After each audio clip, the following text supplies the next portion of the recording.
Well, good morning. I will call our June meeting of Central Oklahoma Transportation and Parking Authority to order. Looks like we've got a longer agenda, but maybe it won't because so many items on the consent docket. But before we get into that,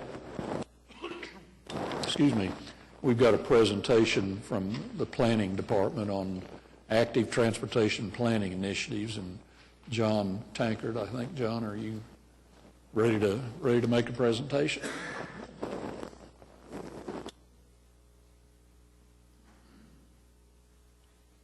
Good morning, and thank you for having me. I'm John Tankard. I work with the City Planning Department, and today I'm going to go through a couple of our active transportation initiatives and really try and focus on how they relate to transit.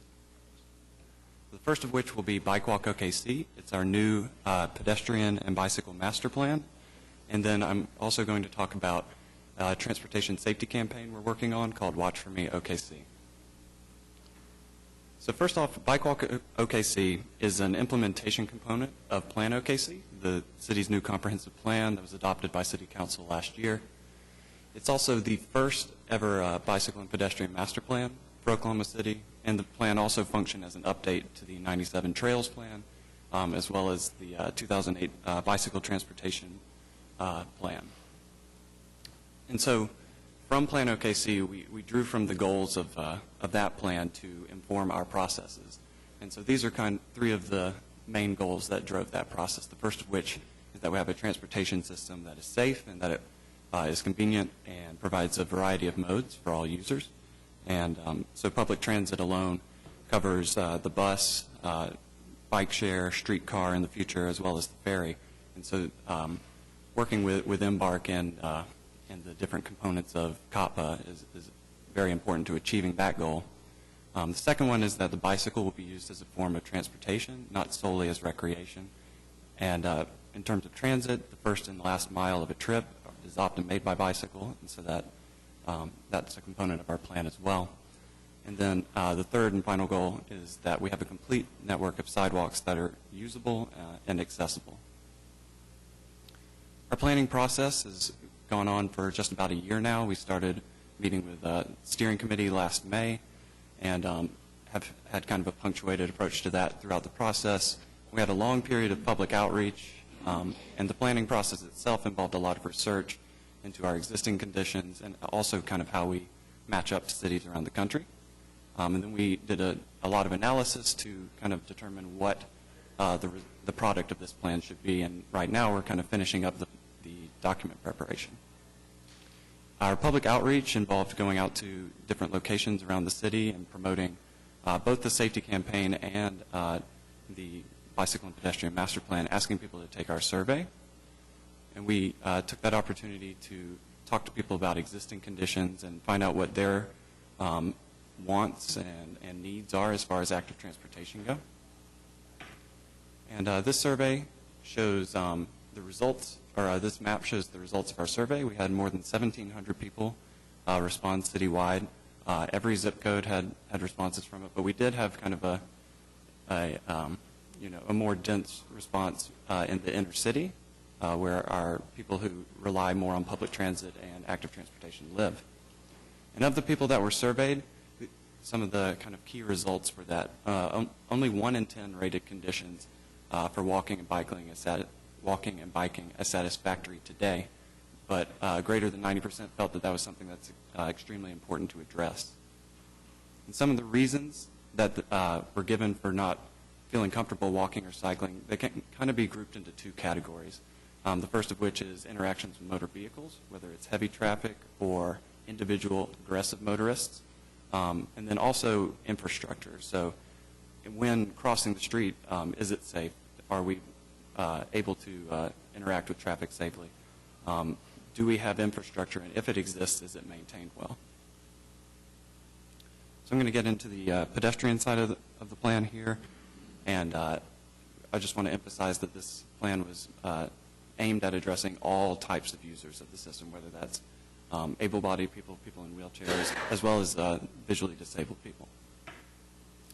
So our city's very big, 620 square miles. It's kind of difficult to say which area of the city deserves improvements more than another. And so that in order to be equitable in the distribution of our recommendations, we started at the large scale using GIS and mapping and doing all sorts of criteria studies to determine where to focus. And in those places that we focused, we actually went all the way down into the field and looked at existing conditions so that we could make informed recommendations. And these priorities kind of guided our approach in those priority areas, and these are directly from Plan OKC's capital improvement recommendations.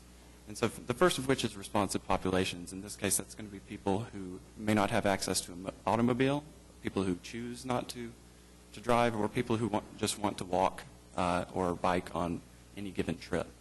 And so obviously that's going to include transit users, and again, with transit, connecting to existing networks was a priority as well. We also want to connect neighborhoods to their schools and parks, as well as those neighborhoods to the urban commercial districts that surround them. So this map is kind of a pointillism look at Oklahoma City. This is all of the intersections in the city. It's 25,000 plus. And we weighted all of these by a lot of different criteria looking at design. So are there sidewalks now? Are there crosswalks? How busy is the street and how many lanes? What's the speed of traffic? And so that helped us determine where we could make, what type of improvements needed to be made. But then we also looked at the intersections in terms of land use. So every intersection was compared to things that might generate pedestrian activity. So transit stops or grocery stores, public parks, hospitals, things like that. And so the areas in blue were the ones that kind of rose to the top through that analysis as the highest priority. If we make improvements here, it's likely that these areas will become very walkable. And our approach in these priority areas was a two-phase approach for sidewalks. So looking at making improvements on our major corridors first, places where people need to walk, and places where the interaction with motor vehicle traffic can be dangerous. So that's on transit routes and in areas where we have a lot of land uses that generate pedestrian activity. And phase two is to connect the neighborhoods to those phase one improvements. So this diagram just kind of illustrates that. Just imagine this is a street grid anywhere. Oklahoma City could be 29th and Western. And our phase one improvements would be to put sidewalks in, complete the network on both sides of the road, because walkability is the ability to walk safely on both sides of the road and cross back and forth safely. Our phase two sidewalk improvements would be to create a network and connect the neighborhoods to those primary corridors. We looked at intersections as well and kind of approached it the same way. Phase one improvements would be at key existing facilities as well as places where phase one sidewalks go. And phase two would be at the intersection of phase two sidewalks. So you can see that on this diagram. And those intersection improvements might be adding ADA accessible ramps or crosswalks. It might be cutting through a median that's causing wheelchairs to go out into the intersection. It may be that a signalized intersection needs push buttons, or it may be that an intersection should be looked at for becoming full stop in the future. I'm going to shift quickly to the bicycle side of the plan. Again, we're looking at designing a network of facilities that works for all users. But we also had some other priorities that came about through our public outreach and steering committee meetings. That being to connect existing resources, so that's neighborhoods to recreational facilities like the lakes or the rivers. That could be commercial districts to other commercial districts, things like that. One of the major things, if not the most major thing that people brought up, was the ability to cross barriers. So that's going to be things like crossing major interstates, 235, 240, crossing Northwest Expressway, places that when you're on a bike feel difficult to get across. And so we want to address those in particular. We also want to make sure that we have a mix of facilities for both transportation and recreational uses. This map shows all of the roads in the city, and the colors are associated with the type of approach that would be required. So the lines that are in blue require the least amount of investment to turn into a safe place to cycle, whereas as you move down the gradient, the type of facility would need to be more protective of cyclists. And the facilities we're looking at in this plan are things that we have now, like the bike route. So that a bike route is a facility where cyclists have to share a lane with automobiles. And today, or what we're proposing that's different is that they be limited to roads in urban areas that are 25 miles per hour or less, so that cyclists have a fighting chance of keeping up with traffic. It just ensures a little more safety. In rural areas where 25 miles per hour isn't really a reasonable speed limit, we're proposing the addition of shoulders during reconstruction phases so that cyclists will be able to get out of the way of automobile traffic. We're also looking at bike lanes. We have about 7 miles of these right now. And that's just a dedicated portion of the street right-of-way for cyclists. A new facility that we're introducing is the protected bike lane. And it's very similar to the bike lane, the difference being that there's a greater buffer distance between the bicyclists and drivers, as well as some sort of vertical delineation. And this increases safety by making it clear which space of the road is for what mode, and it also increases the perception of safety. And these lanes around the country have been shown to draw out people who typically are less comfortable riding on the road. We're also looking at adding more multi-use trails or identifying new alignments, and these are the facilities like the River Trail, Lake Kevner Trail. And these are obviously the safest because they're completely separate from automobile traffic. So this map shows our existing on-street bicycle network, and you can see that we've got a good amount of bike routes right now, and a little bit of bike lanes, but their pieces are kind of disjointed, and so making sure that we can connect these is important.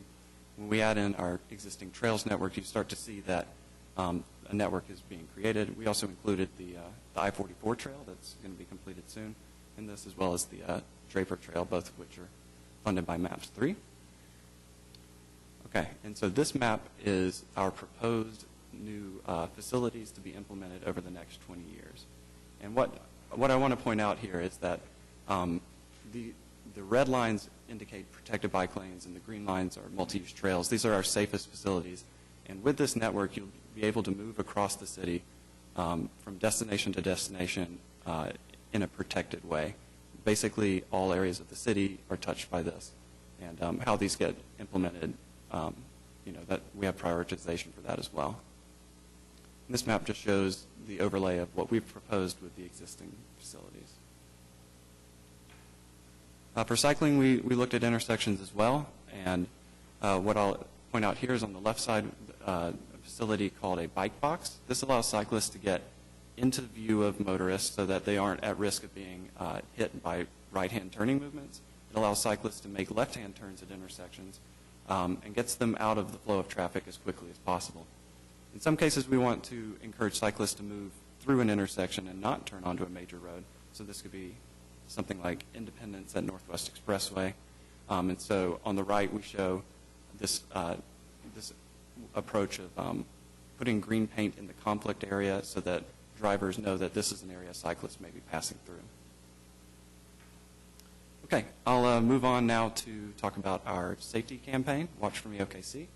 It is a federally funded program of which we have 2 grants, the first of which we've been working with for a while now, and the second of which, this $357,000 grant, has kind of come out lately recently as a way to continue this campaign.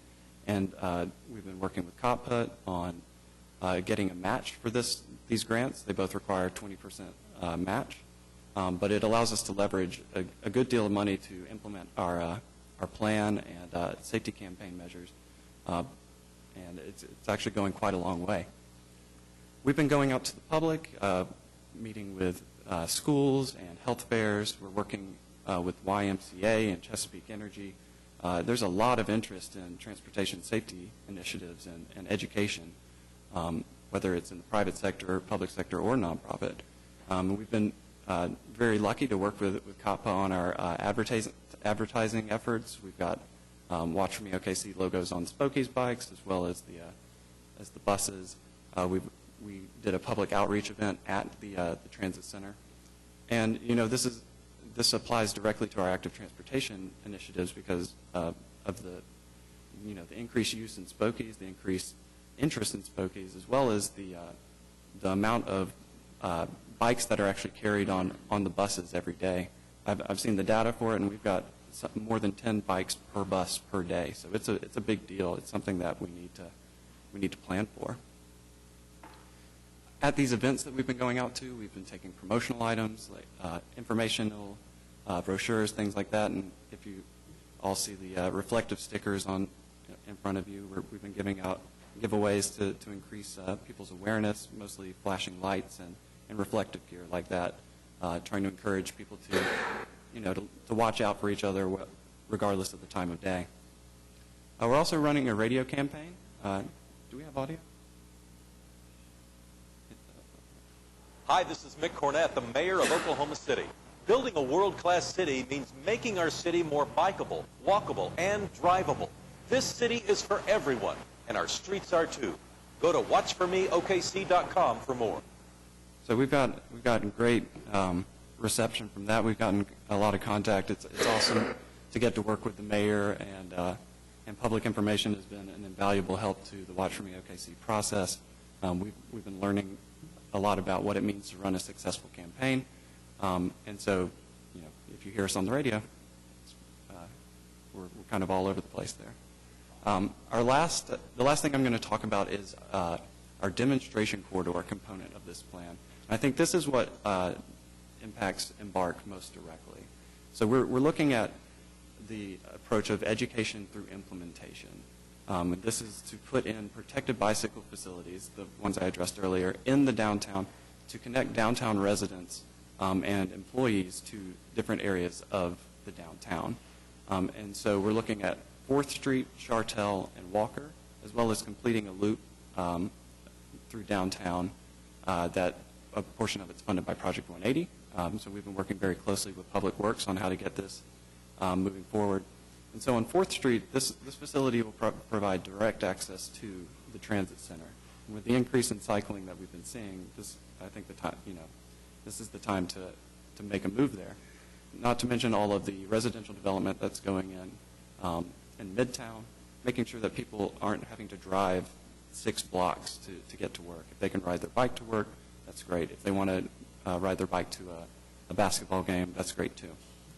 So that's kind of been our approach there. And the second branch for which Embark has provided a portion of the match will allow us to implement this and expand the system further into the neighborhoods surrounding so that more people can access downtown, as well as the transit center. And I will say, using the transit center or using the transit network from downtown is the best way to do it because it's a hub and spoke system, so the more people we can get to the transit center, the better. And those facilities will look something like this, where the cyclists and motorists will have their own delineated space. And at conflict locations, we're looking at putting in green paint. It's kind of a standard around the country right now, or some other approach, whatever turns out to match our needs and our maintenance capabilities. And that's all I've got. So if anybody has any questions, I'd be more than happy to answer them. You said you were going to make mention of... oh, right. Yeah, sorry. I'll go back a slide. Yeah. In terms of the streetcar, we've been working with Public Works, and we've been reviewing the documents, the design documents that the engineering firm has been producing to make sure that our project and their project meets up in terms of bicycle lanes. So they're putting in protected lanes that will interact with the streetcar stops. And with this network here, we're not putting, or we're kind of creating a network of alternative transportation options through downtown, where the streetcar will be on Broadway and Robinson, the bike lanes will be on Walker and Chartel, and similarly east-west, trying to create a grid network where people have different options. Chris, I have a question. Do you know, is there a time frame as to when some of that painting might occur with respect to like those bike boxes that you showed through the presentation, when those might be? Well, we're including those in this demonstration project, and that's something that we're looking at getting put into place by the end of the year.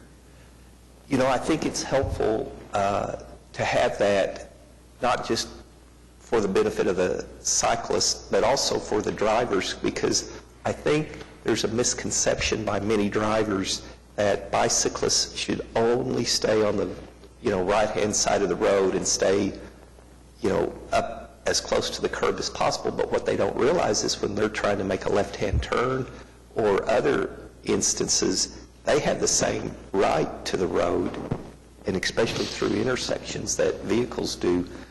And I'm wondering if we could make some kind of a recommendation to the state that attempts to increase the knowledge of sharing the road with cyclists and say pedestrians when people have to take their driver's test, try to increase the amount of testing knowledge that relates to sharing the road with cyclists and others. Well, I know we've been talking with different cities around the country, and I know Austin does something like that. They also have a defensive cycling course that you can take in lieu of defensive driving. Oh. Just an option that allows people to learn more about it.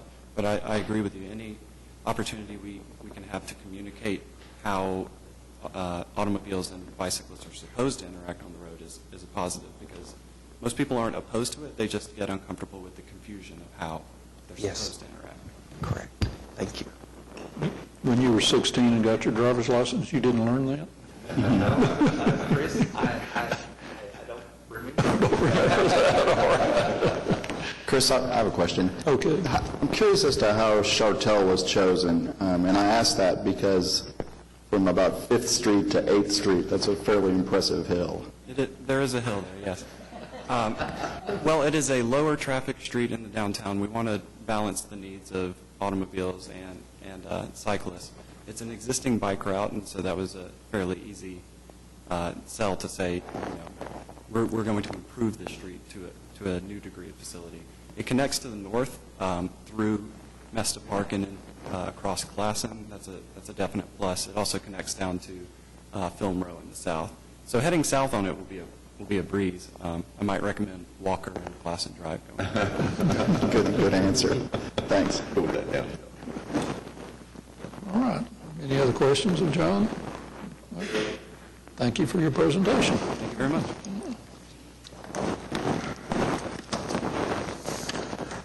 All right. Do we have any citizens to be heard? If not, I would have a motion to approve our minutes of our May 6th trust meeting. All in favor? Opposed? All right. Quite a number of items for on the consent docket. Are there any of the particular items that any of the trustees would like a discussion on? Or any of them, Jason, that you'd like to make mention of particularly? Not necessarily. You'll notice most of them are renewals of annual contracts and things we typically do this time of year as we prepare for the next fiscal year. And you did tell me that most of these are one-year extensions, and then we'll go out for bid next year for. That's right. The renewals for the special services transportation, yes, this is the last year of those agreements and the number of renewals the trust had approved. So yeah, we'll be looking at bidding them next fiscal year. All right. Then do I have a motion to approve our consent docket? So moved. All in favor? Our items for individual consideration. The first is approval of agreement with Yellow Cab for the STEP senior grocery shopping transportation and senior congregate meal transportation in the Choctaw area. And then B is very similar, so maybe you can discuss A and B at the same time. Sure, I would be glad to. Yeah, so items A and B are different agreements for with transportation providers for some of our special services transportation. Specifically our STEP shopping trips, which provide seniors transportation to sites where they can do grocery shopping and such, as well as transportation for the congregate meal programs. We administer both of these programs in cooperation and partnership, I should say, with the Area-Wide Aging Agency. And so what you have on item A is an approval with Yellow Cab Company to provide the step shopping trips and the congregate meal transportation for the Choctaw area. And this is a one-year agreement because, as mentioned previously, with looking at next year, bidding out all of our transportation services for special services, the services being performed by Yellow Cab and even Independent here will be included in that procurement. Item 6B, this is an agreement with Independent Cab Company. This is for senior congregate meal transportation. Now, this is within the metro area. So Yellow Cab is providing in the Choctaw area. Independent will be providing in the metro area. And we'll actually have two different providers, Independent as well as Community Action. They will continue to provide the congregate meal transportation. And again, this agreement is for 1 year. The estimated cost for item 6A is about $17,000 annually. The estimated cost for item 6B, $15,000 annually. All right. Any questions? Do I hear a motion to approve items A and B? All in favor? Opposed?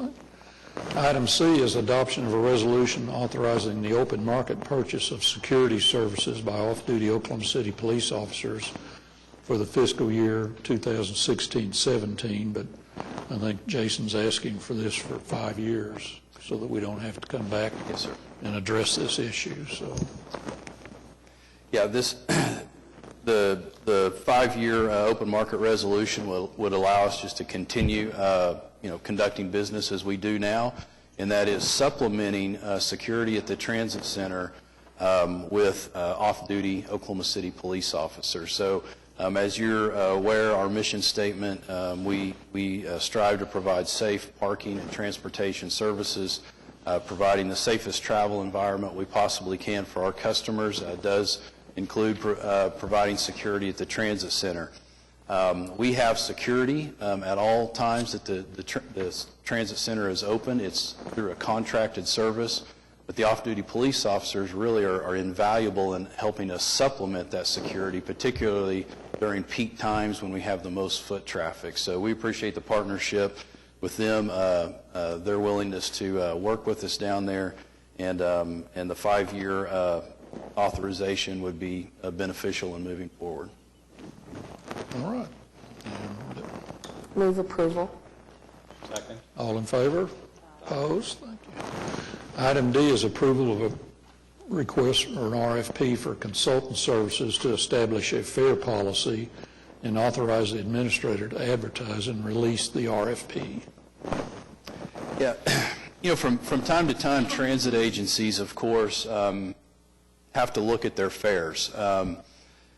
Generally, it's a situation created by a budget condition, or sometimes it's just a matter of, in terms of dealing with increased operating costs, how do you balance that, and how do you make up the gap when and if existing revenues won't support what it costs to provide the transportation.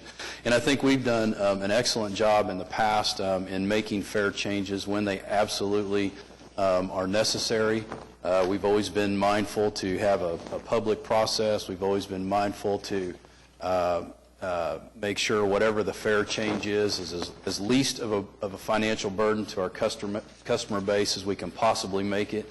But with that said, we are a growing public transportation system. We have multiple modes, as we know, and we have an additional mode that will be coming online in 2018 in the streetcar. And so what we're recommending is actually working with a consultant to develop a formal fare policy that will provide guidance for staff and making recommendations in the future regarding fares.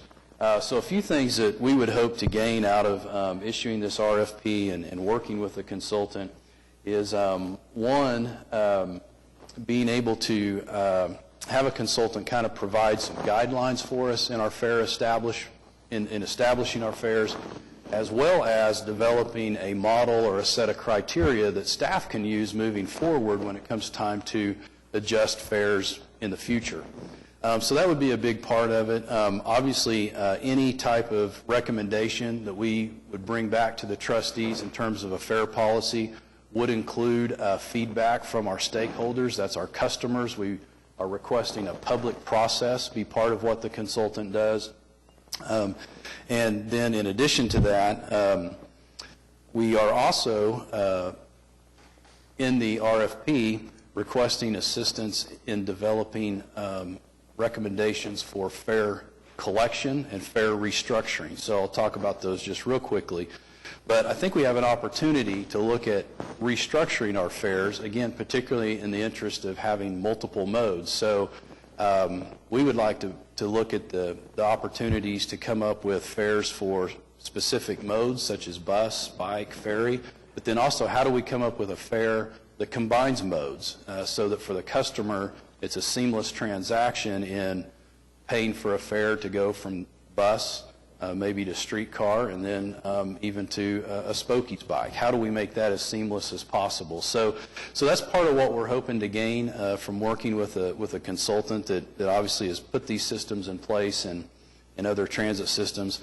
And then the last thing we're really wanting to gain from this fare policy is some recommendations on fare collection, going beyond collecting fares through a traditional fare box. As we know, there are lots of options today as far as mobile ticketing goes, whether it be on a cell phone or a mobile device, whether it be on a smart card that could potentially be reloaded and used over and over again. So there's a lot of options there. So we think we have a pretty broad scope of work in the RFP, but again, I think it's going to provide excellent guidance for us moving forward as we make recommendations in regards to fares. So with that, this would authorize staff to be able to advertise for bids for a consultant for those services.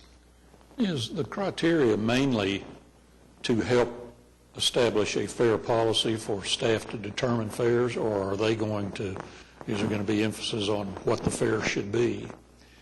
Yeah, it'll be both, actually. They'll look at our current fare structure, make recommendations for fares now, but then the model or the criteria that they leave us with will be something that we can use in the future when we have to revisit our fare structure, as we know eventually we'll have to. Okay. Any questions? And do I have a motion to approve item D? Move the item. All in favor? Opposed? Two more, both approval of a change order, 3 and 4 to the contract for elevator modernization in the Santa Fe parking garage. Sir, and Corey's going to speak to these two items. Good morning. Morning. Change order 3 replaced the car roller guides for elevators 1 and 2 to allow for a smoother experience for the customers, while adding 35 days so that we could replace the hoistway ropes in elevator 2 under a separate project. The total cost was $4,201. Change order 4 replaced the solenoid assembly on elevator number 4. That's the system that controls the brake of the elevator. The total cost for that was $3,835. Change orders 3 and 4 combined increased the original contract value by $8,036, resulting in a new contract amount of $902,760. All change orders combined increased the original contract by $110,000 or 13.99%.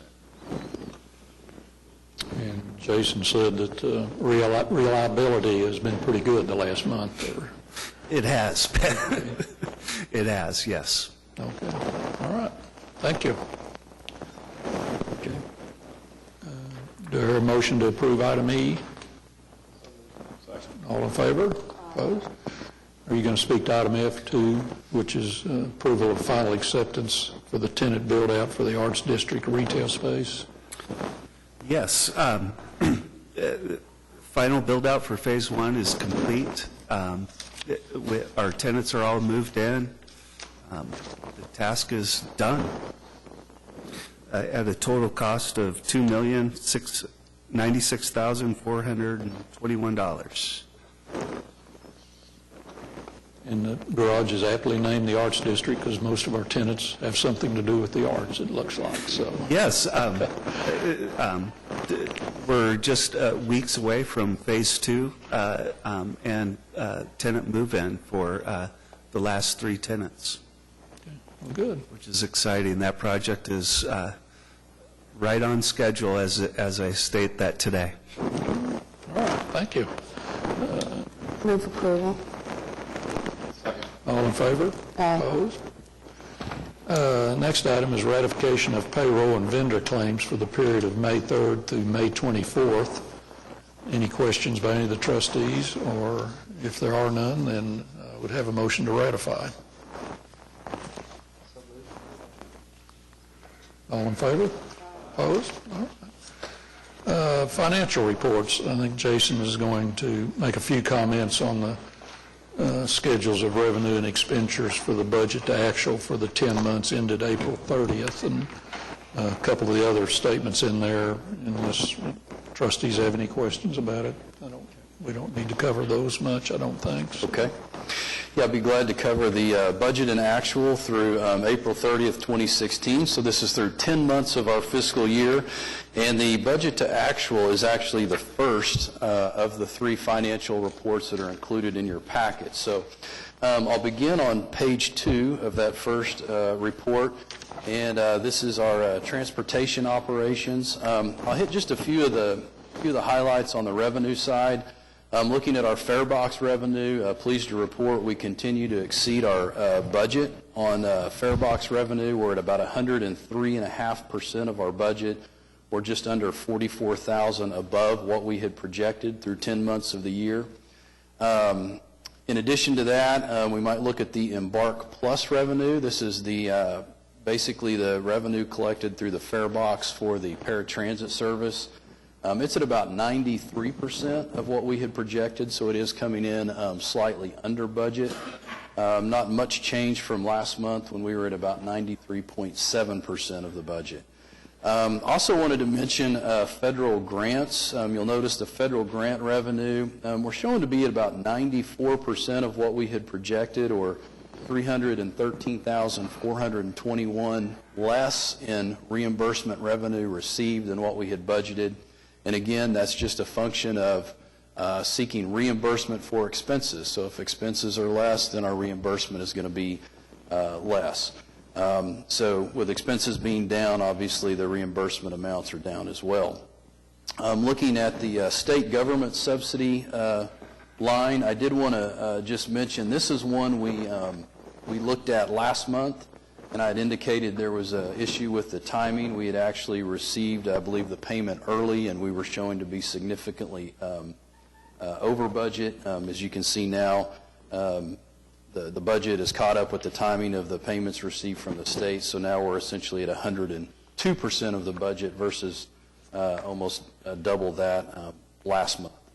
Looking at our advertising revenue, we continue to see some shortfalls in our advertising revenue. We're at about 67% of the budget, or about $63,000 under what we had projected.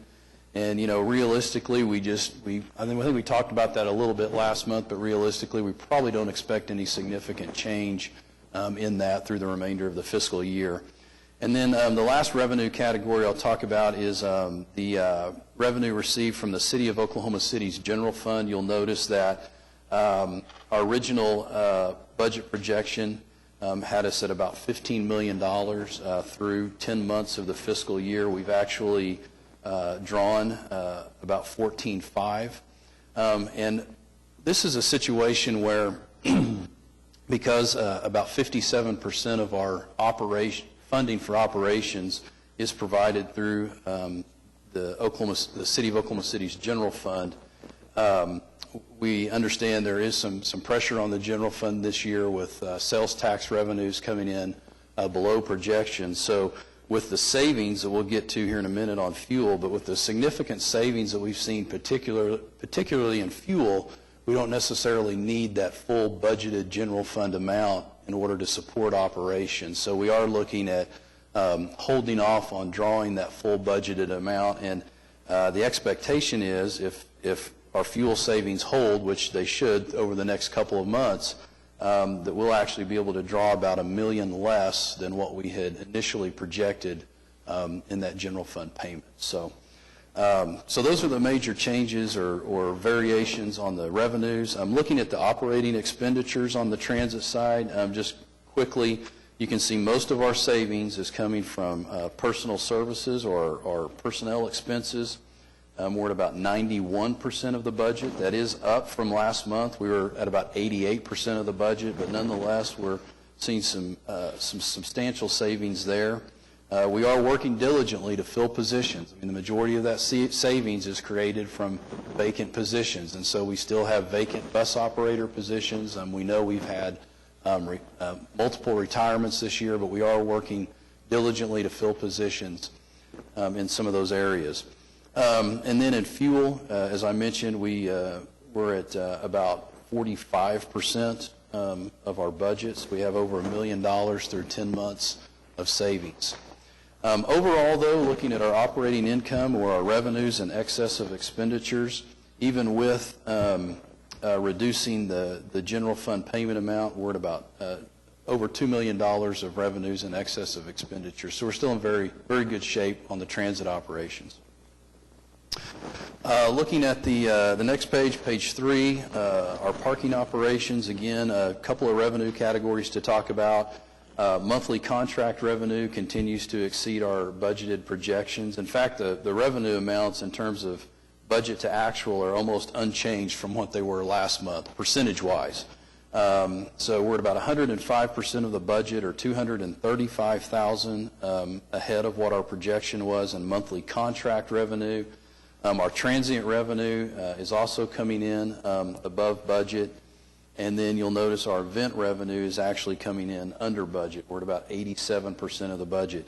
Again, as I mentioned last month, part of that has to do with how we are collecting and recording revenue at the Cox Garage, where it was all being recorded as event. Now we're actually recording some of that as transient parking revenue when we don't have a major event. So that's causing some of the fluctuation as far as why transient parking is exceeding budget and why event is less. And again, with the playoffs and such, we do expect to close that gap on event revenue by the end of the year. In terms of operating expenditures, again, we continue to be in good shape on expenditures. All categories are significantly under budget.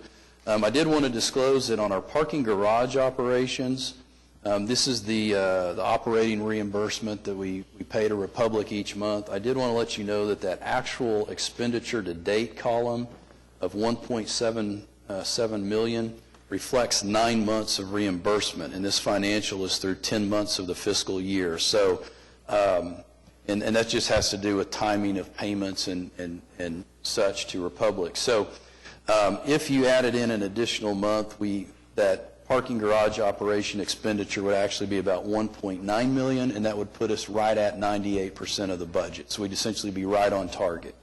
So with that, if we look at our operating income, or again our revenues in excess of expenditures after our transfer to capital reserves, after our debt service, we're at just under $1.5 million in terms of revenues in excess of expenditures. Excuse me, next page. Looking at river cruises, again, one comment on revenues. Our general fare revenue is about 98% of the budget, down a little bit from where we were last month. Our total operating revenues are about $46,000 under what we had projected. At the same time, though, we've been able to offset that through some savings on the expenditure side. You can see our total operating expenditures are actually 91% of the budget, or about $65,000 or $66,000 less than what we had projected. So when you look even in the river operations, and Jeannie will talk more about ridership on the river, but you know, the river's doing real well with the start of the season, and we expect to hopefully be able to close some of that revenue gap by the end of the fiscal year. So overall, revenues in excess of expenditures on the river side are $126,000. And then looking at Spokies, again, not much has changed since last month. We continue to have a positive position with revenues in excess of expenditures of just under $34,000. So with that, I'll be glad to answer any questions on the budget to actual. And I would just point out, as the chairman mentioned, we also do have the interim financial for the pension plan, as well as the interim financial for the Cotpa trust and city funds combined. Those are the more lengthy financials that you'll find in your packet. David, you might remind the council at the next meeting what a good job you're doing to give back $1 million to the general fund. So you would take full credit of that. Okay, thank you. All right, any questions? If not, do I hear a motion to approve our 3 financial reports? All in favor? Opposed? Thank you. All right, we're into our program reports. First is the transit system report. Fix my boots there. I love wearing cowboy boots here in Oklahoma. It's wonderful. Good morning, Mr. Chairman, trustees. Thanks a lot for having us. I'd like to touch on 4 topics of the April 2016 monthly transit report: safety, ridership, on-time performance, and our performance with regards to our year-to-date report card. I'm sad to report that we had 8 preventable accidents during the month of April. 5 of the accidents resulted in 0 damage. The other 3 resulted in approximately $1,200 per accident in damages. We're working diligently on that. Our 3-month rolling average is 7, which is 7 accidents too many. We had experienced 3 non-preventable accidents. Ridership. Now, before I mention that the monthly ridership in April was 159 passenger trips fewer than the previous April, I'd like to mention that it's an anomaly based on we've had 24 consecutive months of growth, and year-to-date we are up 4.2%, which I kind of mentioned that 4 to 5% is a reasonable, good growth rate that we can manage. It's now time to say that we were under 159 passenger trips per day. We had 5 bad weather days. I can't tell you exactly why it was down, but I can tell you that April is an odd month because 24 months ago it was in April that we last experienced a decline month over month. It's 1.4%. Our link service, and as I mentioned, we're up 4.2% year to date. Our link service, we were at 37 passengers per day, which is down 30% from the previous year. New night service. We transported 333 passengers per night, which is a 7.4% increase month over month. And the telling is in the details. The 2 new routes that you authorized that we began to operate at the end of January are the 5 and the 13. The 5 grew month over month by 18%, and the 13 grew by 32%, which means that our providing that new service is exactly what the people wanted. The other routes established night service were up slightly. On-time performance.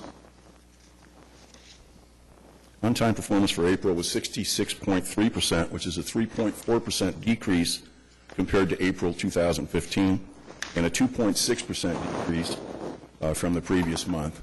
Now, there are a bunch of reasons for that, and we're working on every one of them. Once again, we are plagued by early departures, and detours and those kinds of things, but we will improve, I promise. Our monthly report card, our year-to-date report card, number of passengers per revenue hour, service hour, we're at 95%. Number of passengers per operating day, we're at 99.9%. Percent of on-time bus arrivals, we're at 88%. Number of miles driven between road calls, 121%. Number of vehicle accidents per 100,000 miles, 180%, so we're 80% over our goal. We're going to fix that. Number of passenger claims per 100,000 miles, we're at 84%. Includes the transit report part of it. Now I'm going to swing into the streetcar report unless I can answer some questions. Well, No questions, fine. Okay, thank you very much. And we will. We're going to improve on-time performance, Okay. we're going to improve ridership, and we're going to decrease the number of accidents that we cause. You had a little problem with the bridge collapse, that kind of... I'm sorry? You had a little problem with the bridge collapse, that altered one of your routes. You know, that was something. And I'm really pleased that the bridge fell down through some activity other than ours, and since it had to go. And I happened to be, I was about 3 minutes behind that coming south, and I thought, what can this possibly be? I didn't see it happen, but it looked like a movie. It was scary. Okay, the streetcar report, the big things to report are that we continue to explore every option from being in-house to full turnkey and everything in between. And we also are meeting with the worldwide providers of streetcar services, every major provider we have met with or we're going to meet with, and they're giving us their options and some other things. Plus, we're speaking with the existing streetcar providers about their experiences with these very companies. In terms of Herzog is the one that is providing streetcar services for Kansas City. We met with First Group, who's the world's largest provider of transportation services, and they don't have streetcars in the United States, but they've got an awful lot going on in Europe. We're meeting next week with Transdev, which is the world's largest provider of streetcar services and provides services to New Orleans, Detroit. I think they have more streetcars in the United States than anybody. The other thing that we're doing is we are wrapping up interviews and examining potential streetcar general managers. Jason sent me another resume last night that we're talking about, so we're getting close to that. And we probably, by the way, will come to you as early as next month with what our recommendation is for providing streetcars. And I want to tell you from the bottom of my heart that if we can, the more employees that we have that are working effectively and efficiently, the happier I am. I've looked high and low in Oklahoma, and I haven't found one person that knows about streetcars directly. So, I mean, if I had my way, I'd throw some magic dust, and we would have another 25 employees here that provide additional security, for job security and opportunities for our employees. But if anybody hears of a streetcar guy in Oklahoma, let me know. All right. Any questions? Thank you. Thanks a lot. Huh? Well, we've got a long-range plan coming up, Larry.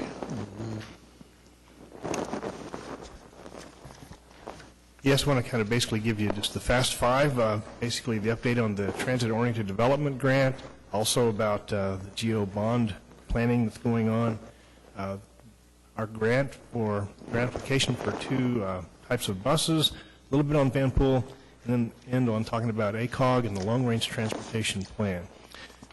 In terms of that transit-oriented development grant that we were awarded by Smart Growth America, as it stands, we haven't gotten a final scope back, but they like the idea of having 4 workshops. Those will happen sometime between the middle of July and the end of August.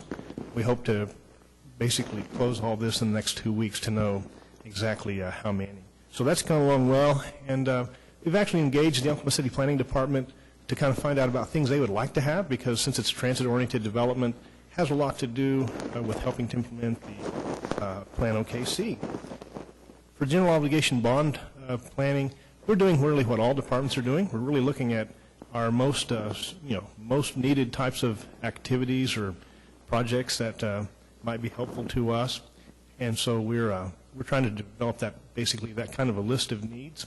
And I know that Mr. Fairbrush had a chance to address a public meeting last week of a lot of citizens who also were voicing their ideas. The third item is about the 2 grant applications that we submitted this month. We're competing against a lot of cities in America to try to buy low pollution type vehicles. We applied for one grant that, if we were awarded it, could help us buy perhaps as many as 6 compressed natural gas buses. We also applied for a separate grant that would help us buy perhaps 2 electric buses. Now, again, these are going to be very, very competitive environments. We really won't know anything until late summer, which one has to assume is August or maybe as late as September. But both of them kind of go towards what the board's preference is in terms of having clean technology, clean propulsion systems. The Van Pool RFP that you all approved last month, basically those proposals have came in, and so those will be reviewed by staff pretty soon. And van pool is actually another way to look at clean air type transit because of the number of people that wouldn't be driving but would be sharing a ride instead. Then the final thing is about the ACOG Long Range Transportation Plan. Every 5 years, ACOG has to update the region's Long Range Transportation Plan. And while it's really primarily a plan about roads and highways, et cetera, there's always a transit component. And this time around, for the first time, they're actually able to model what the impact would be of a very, very robust regional transit system on travel behavior. So they've got one of their scenarios, one of the two, is about a more compact type of development that might occur in the future. Not so much the pattern or trend that we've had, but one where development focuses around nodes, it's closer in terms of utility, where the utilities are in the region, and very much basically a nodal kind of transit-oriented development type of pattern. Still, plenty of room for the type of suburban housing and development that we've seen. Well, what they call Alternative 3 is basically to take the 2005 Cotpa Fixed Guideway Plan and model that as part of the travel behavior. So look at what would happen if you had commuter rail from Oklahoma City to Norman and Edmond, if you had something to Midwest City, if you added bus rapid transit, as well as a lot of other transit. And so really, they'll actually be coming forth in the next month and a half with what the ridership figures might be.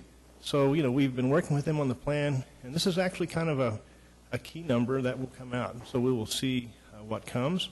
But basically, that's the report. That's the Fast Five. What were the main things on your wish list for the bond program? Well, really, that's probably better to let Jason do that because we haven't finished yet. We really haven't. And again, it's more about needs and not really so much wishes, So I'll just leave that one for Jason because, like all departments, we're going to have to be careful about that. There's just a lot that's going to go into that bond issue citywide. All right. Well, any other questions? All right. Thank you. Would you like me to? Well, yes. Yeah, okay. That's what I'm I'd making be sure. interested to hear. So,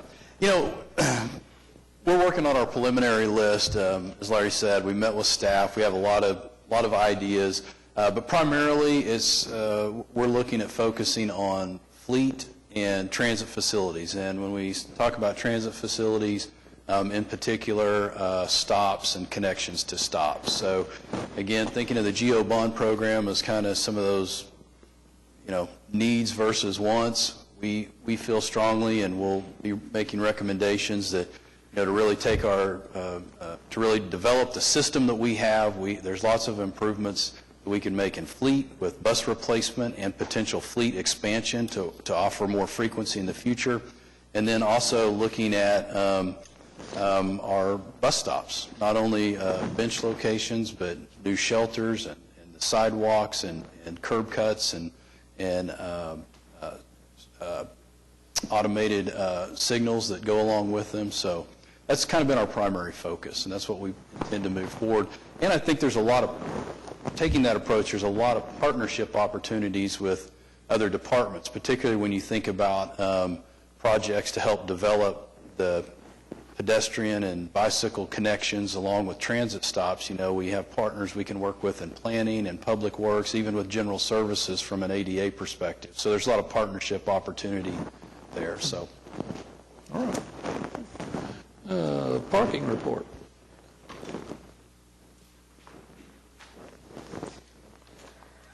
Good morning again. Monthly parking spaces and comparing April 2016 to April 2015, we continue to oversell the parking garages. Our total oversell at this point is 101%.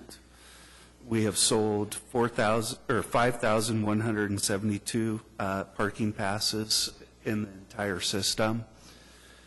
On event parking, I'd like to comment that we have broken our event revenue into separate categories. When we're reporting event revenue in this particular report, we are not reporting on the event revenue billings that we collected, which in the month of April 2016 was $14,000 plus dollars. Just a more detailed approach as to how to record our event revenues. That's the report as it stands. I would like to comment that we did send out written notification to all of our customers about the rate adjustments coming and have received zero feedback from those written communications.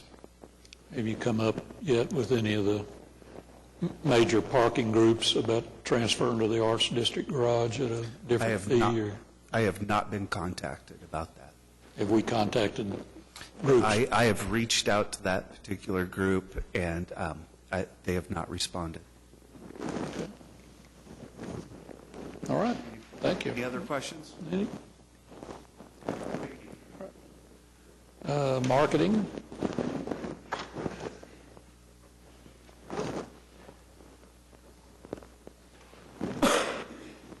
Good morning. Morning. We've got a couple of things that are about to launch, and I'd like to spend my time on those. But I'd first like to ask if you have any questions regarding any items in the report. If not, one of the first campaigns that we will be launching over the next couple of days and through into the next week is this about going tobacco-free at all of our properties. This was a decision that was prompted by an ordinance change, excuse me, and then also further, I guess, adopted by you as a board later on to extend that to all of our properties as well. And what we are aiming to do is first roll out some of these initiatives to this initiative to our employees first. We will be hosting a health fair for employees on the Thursday, June 14th or 16th, I'm sorry. And we have partnered with the Oklahoma City County Health Department, the State Department of Health, as well as TSET, to make sure that we're providing all of the resources necessary to help someone develop what they call a quit plan. What's really important about this is that there's a lot of support that is needed for anyone to change a habit. And what we're hoping to do is help provide some of those resources to provide support. We will again later provide or host a health fair on July 14th, also a Thursday in July, to our customers. And again, this will be similar to our health fair that we hold in the fall, except it'll be all centered around cessation and those types of any addictive products so that they can provide resources for all these partners. So we'll hold that at the Transit Center on Thursday, July 14th. And like we said, what we are going to be doing is posting signage, support materials on buses at the Transit Center through social media, and then partnering with those agencies to continue that message. The state agencies are very excited that we're doing this. This is a very at-risk demographic that they have attempted to try to communicate with, and they find that this will be one additional step in reaching that audience effectively. Is there any questions about that campaign? Michael, did you mention it's going to begin or be effective in August? Is that correct? I didn't mention that. That's correct. So, we will start the communication process over the next couple of days to weeks. We'll be rolling it out, and then with an effective date of August 1st. We will also be reaching out to any of our neighbors at the Transit Center, any of those properties surrounding us. We'll personally meet with them or attempt to meet with them to also discuss this new policy that is going to be enforced and to make sure that if they see crowding or anything, others gathering to go ahead and smoke or to do whatever, that they may consider implementing a similar policy at their facility to help ward off any of that unwanted traffic there. That was a recommendation also from the state organizations who have been doing this for many years now. And I think will just further our relationship and partnership with those that we have as neighbors. All right, with the next campaign, Jason, I think, was going to mention a couple of things first. I just wanted to talk quickly about our bus stop policy. It's been a while since we visited that.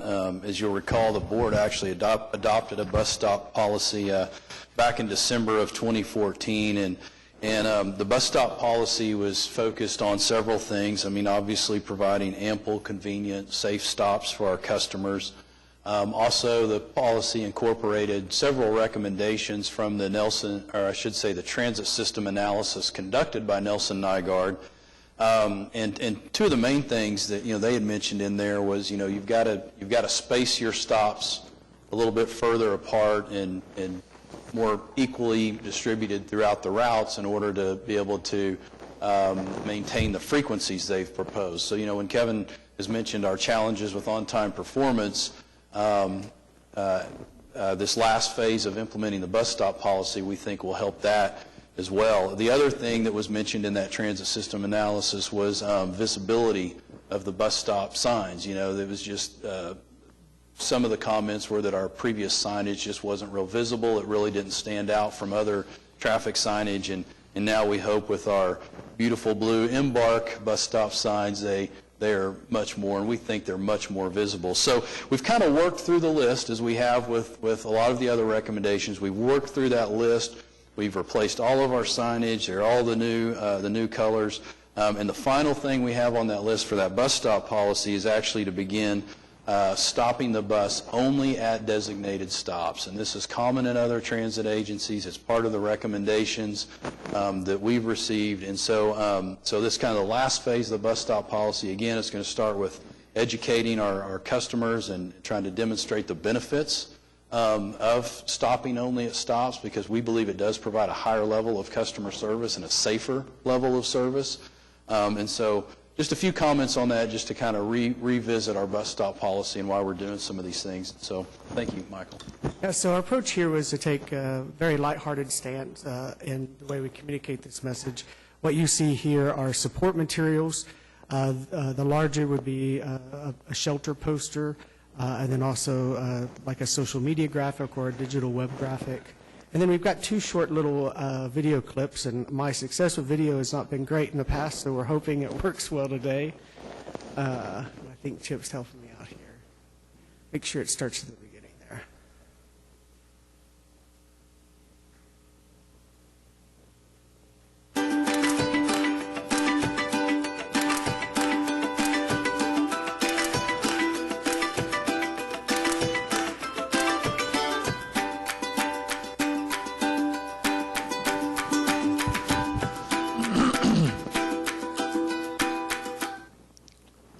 So that's our first one, and then we have another one here.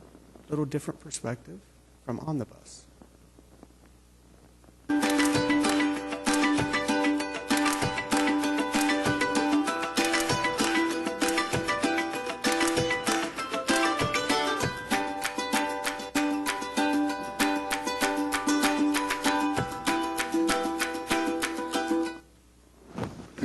So these will be part of a feature with social media campaign that'll go out directed specifically to our existing riders. Like Jason mentioned, this is anywhere else you go in the country, most transit agencies, it's very common. You get on and off at a stop. It's just going to be a habit that we'll have to work on breaking with existing riders now. Most new riders we've just witnessed from various activities, they don't have that expectation. So I think there's just something that's already happened and been allowed to happen, and we'll just have to break that. So again, lighthearted approach. We hope to kind of grow the character base here and use these for other, whether it's etiquette on board buses or it could be just general messages about how to use the service in a lighthearted way. Any comments you have would be appreciated. I do have a question. Are these going to be a print piece also? There are some print pieces. So my recommendation is that you hand them to people who are getting on at undesignated stops right now. Because, putting them up in the bus shelter is a great idea, except that that person didn't make it to the bus shelter. So, Right. yeah. Yeah, you're absolutely right. And so we do have a rack card that has been developed and is in print right now for that very purpose. I mean, Right. But these people, if they're long-term riders, they may not go to the rack, so I just think Well, it'd be a I good call idea. I call it a rack card. It'll be a card, it's that size Yeah. that operators will hand out Great, great, as part of that learning experience. great, By the way, here's the policy. We'll pick you up today. yeah. Next time we may not be able to. Hopefully- that kind of- Hopefully, they'll hand them out all of this month. That's great. Yes, you're absolutely right. All right. Any other questions? All right, All right, thank you. thank you. River cruises and bicycle report. Good morning. Morning. As Jason kind of intimated, we've had record ridership on ferry service so far this year. April was 151% increase over 2015. And I just wanted to share a brief story with you. I was on the ferry a couple weeks ago, and there were a couple of gentlemen from Ireland, and they were staying at hotels at Meridian. And I asked them what brought them to the ferry, and they said, well, it was on the travel itinerary that we got from our travel agent in Dublin. So I was very excited to hear that folks over there in the UK and Europe are putting us on the Route 66 map for travelers. May logs, I've been reviewing those, and as you remember last year, it was almost a complete washout. We had so much rain that we only ran 4 days. So we've increased our ridership 8 times what we did last year, which doesn't sound very difficult. However, we did double what we did in 2014 with ridership. So we're off to a very, very strong start. Both months represent record ridership for those months since the beginning of the ferry service in 2008. We had a very successful Mother's Day. Over half of our trips were at capacity. The other half were at half capacity or greater than half capacity. So this is going to be a huge contributor to our large May ridership number. We got a lot of wonderful photos on Facebook of riders during the Mother's Day cruise and other days during the month. Father's Day, we'll be doing the same thing. Sorry, Dad, that's not quite as popular, but we hope to have some good ridership on those days, and those will be June 18th and 19th.